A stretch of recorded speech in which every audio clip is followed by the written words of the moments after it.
What's up, Swolgers? Thanks for joining me on today's video. We're going to talk about the top 10 reasons on why you must compete in order to get better at strongman. These are all things that are true for any endeavor that you want to do, but we're going to talk specifically strongman. All right, so before we get started, please do me a favor, hit the like button and click subscribe to get more content on strongman and all things getting swole in the mind, body, and soul. So, you must compete in order to get better at strongman. This seems kind of obvious, but this eludes some people for different reasons. So we're gonna talk about, again, my top 10 reasons why competing gets you better, all right? So number one, we're gonna start with lessons and failures. So these are kind of mistakes that you might make and learn from to improve, right? I'm gonna give you the example this past year at the Strongman Nationals. I bobbled the sandbag pickups a little bit and it cost me just a couple seconds, but that was enough to give me a poor placing in that event, kept me off the podium, and it even potentially kept me from winning the entire competition. So, that's something that you need to take a lesson from. It's not a failure, that's why it's in quotes, and just apply to your next round. So doing these things live time is totally different than when you're training. So I analyzed what I did wrong. I tried different things. I put in some extra focus on picking up my sandbags, and I had a much better run at my competition this past weekend. My sandbags were ripped off the floor, got them right into position, and went, okay? But that was because I messed up at Nationals. So I made sure that was gonna never happen again. I have a lot of different examples like this, and sometimes they're things you don't expect, but you're never really gonna figure that out until you get out there, challenge yourself, and then learn from the mistakes that you made so you can take the lessons and get better the next time, okay? Number two, reality check, right? So reality check, I just mean by this, you could be the strongest person at your gym, in your community, or that right? So a lot of people get this like big-headed, like I'm so, big and bad mentality. But if you want to be a good big level strongman, you have to go out there and actually prove it. More times than not, you're gonna get beaten. That is just the nature of the beast. There's a lot of really, really good athletes that are out in this sport. So it's gonna give you a little bit of that humble pie and give you a check that like, hey, wait a minute, you're actually not that great. And that's not a negative because, hopefully that sort of lesson and understanding gives you the reality check that you need to go harder. You need to train harder, figure out whatever it is that is, not lining up for you to be more successful, right? So it's just simple, reality check. You get to know where you're really at in the real world and not just in your head, okay? Number three, forced improvement. Forced improvement is something about attacking your weak points, right? There's a lot of people that will never do a competition because they might zero or they don't think that they're ready. And I think that's the wrong approach because, at some point, if you want to be good at this stuff, you're gonna have to do it. So having some goals that are a bit above your grade sometimes is gonna force you to travel faster in that direction in order to make the gains. Personal example for me, I did not successfully complete the circus dumbbell at the 2023 official Strongman Games.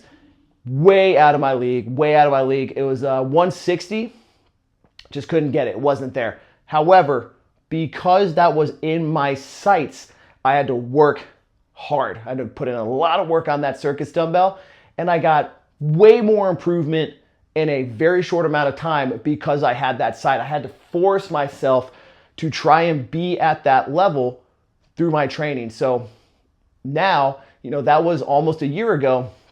Since that time, I've been able to capitalize on all that improvement. If I were to do that event again, I'm not missing it. I can hit that weight, but that's really only because I had my sights set on something that was, again, above my grade at the time, and I had to get better. So don't shy away from events that you might zero. Accept the challenge and push as hard as you can to improve at that event, right? Number 4, repetition. They say repetition is the mother of skill. So if you want to be a good strongman, you just need to get those reps over and over and over and over again, right? This is one of these things. We just had the Olympics, and a lot of these people, you look at them and like the swimmers or something, gosh, they make it look so easy, or any of them, they're just such professionals. And if that is something that you see yourself as, or just desire to be in the strength sports world, the only way that you'll get there is by repetition, repetition, repetition. You have to get in these competitions to know how to handle yourself and to do all these things successfully. And this is not just the lifts themselves, right? Like, you might be a phenomenal athlete. You might have a lot of strength, speed, power, but there's all those little things that go into a competition versus, like how are you going to eat? How are you going to sleep the night before? What do you do about jitters? How do you time your pre-workout?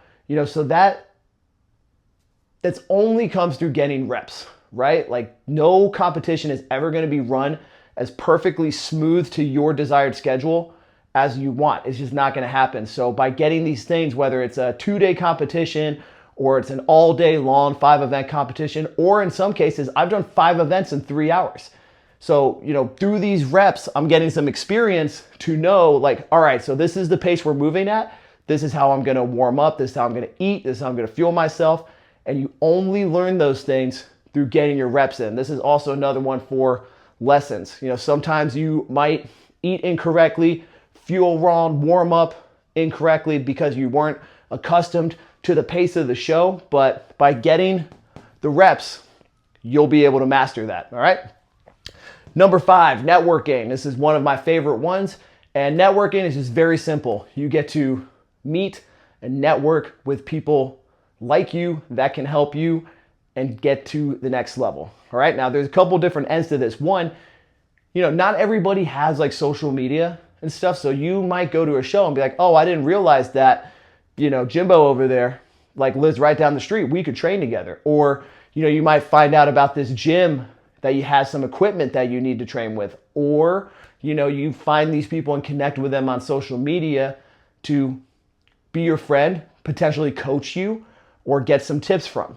So this is extremely invaluable to build your network and get better, right? Just immensely helpful. I don't think anybody is ever getting to the very top of this sport by themselves and being completely isolated, right? All right, moving on, we're going to go into experience the unexpected. Now, this kind of comes in like what I was talking about with repetition. You don't really know how the pace of these things are going to go, but also rules can change all the time at a moment's notice. So, that's very valuable to have to be comfortable with that. Doesn't matter what the events are laid out on. I don't think I've ever been to a single strongman show where every single rule set for every event was actually executed in that way. There's always some sort of little change here or there. So you get more reps of experiencing the unexpected, which is also sometimes equipment. So, things like logs and Husafell stones or even Atlas stones, like, there's so much variety in different pieces of equipment that sometimes you're never going to understand what this type of log feels like until you get your hands on it in a competition, or you're never going to experience like a really heavy like truck pull or something like that until you do it in a competition. So, there could be some unexpected elements that you're going to expose yourself to, get some practice reps, and get some lessons on by putting yourself out there. Again, this is about building, a whole series of patterns and practice and experience so that in future competitions, you can look back, learn, apply, and execute. Okay? Moving on, focus. Focus is, really this is about helping you zone in on a singular goal, right? When you have a deadline, when you have a target, there's a sense of urgency, like this competition is coming up at this time, and it helps you zone in and understand why you are doing these things, right? It helps, you stick to your diet. It helps you stick to your sleep. It helps you, not drink or not smoke if those are some vices like that. When you have that deadline coming up, again, you feel the importance of it. So it's really a good thing for the rest of your life to have this end target date so you can lock in with that. So that leads us right into number 8, program and purpose, right? So when people are not competing, there's really a million different things that you could like work on and focus on. And I think that sometimes people take too broad of an approach and try to work on all these different things without like a hard focus, end line, target, things like that. So there's going to be a lot of overlap with all of these different elements, but when you have a certain competition with certain lifts coming up, you can program yourself to be successful, at that specific element. Chances are you're never going to do an event like one time. What do I mean by that? That means if you do a log press for reps, chances are you're going to see a log press for reps at some other point in time. At some other point in time, you might do a log for 1 rep max. That's something else. At some point, eventually, you're going to see that down the line. So, being able to program for these things that are going to happen in Strongman, it's much easier to do that when you are actively engaged in competitions. So, it's just purpose to your training with specific goals, focuses that you can program for and execute better with a deadline. So number 9, find your tribe. This is similar to networking, but this, I mean more so of, like finding your homies, your boys, things like that. Like, Strongman is still a pretty niche sport. So there's a lot of us that, do not get to train at a strength focused gym. I train out of a CrossFit gym. I'm the only person that competes at a high level out of there. Nothing wrong with that. I have, a lot of cool people that come and train with me. I go and train with them at their gyms and facilities.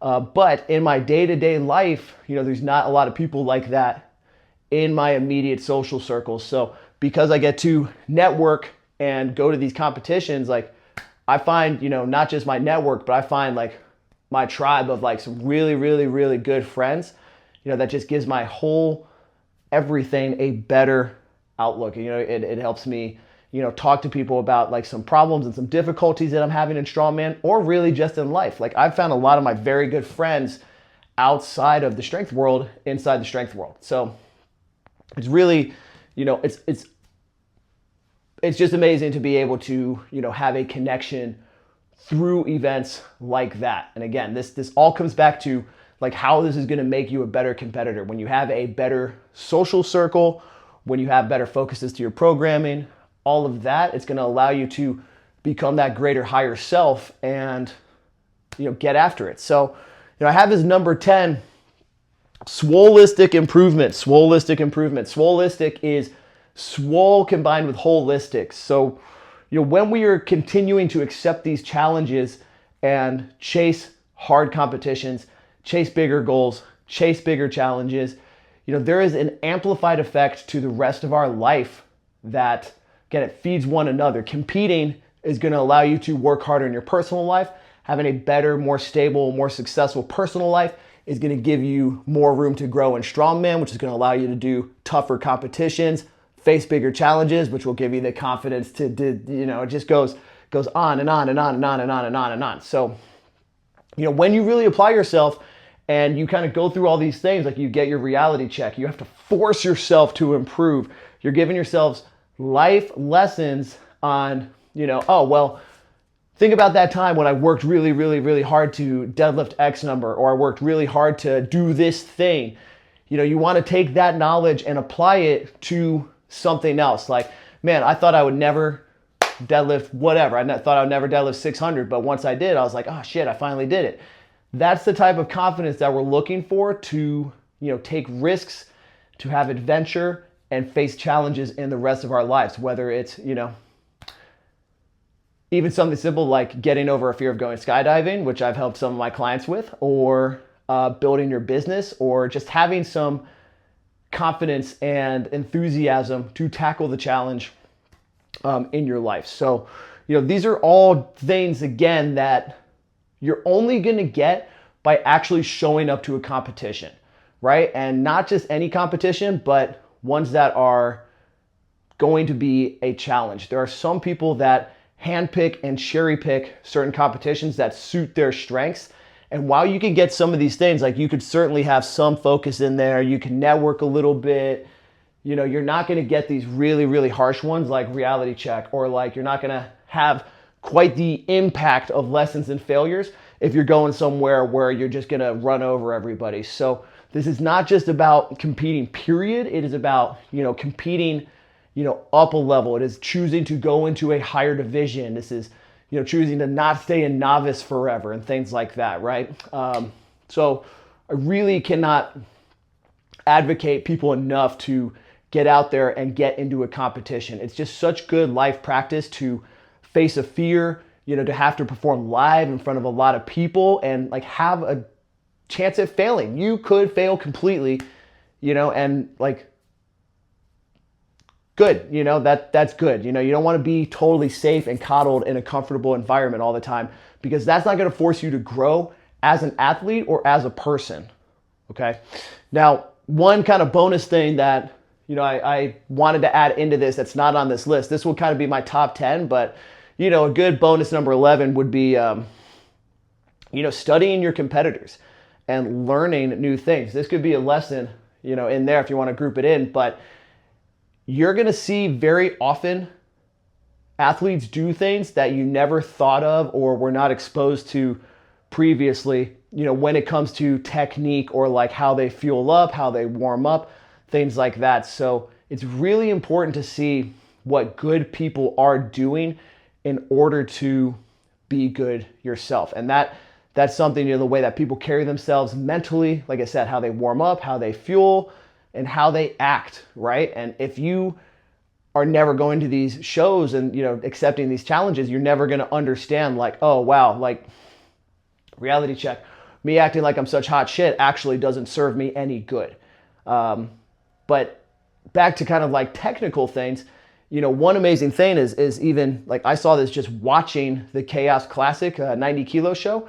Andrew Hainis was the only person to load his sandbags from the side, and he was very successful at that. I would have never thought to do it like that. I mean, literally picked it from the side, turned up and over, versus most people would go straight on up like that. So while that's not necessarily something I may apply, that's a good example of there's going to be somebody who's going to see that and be like, dang, that's a good idea. I'm going to try that.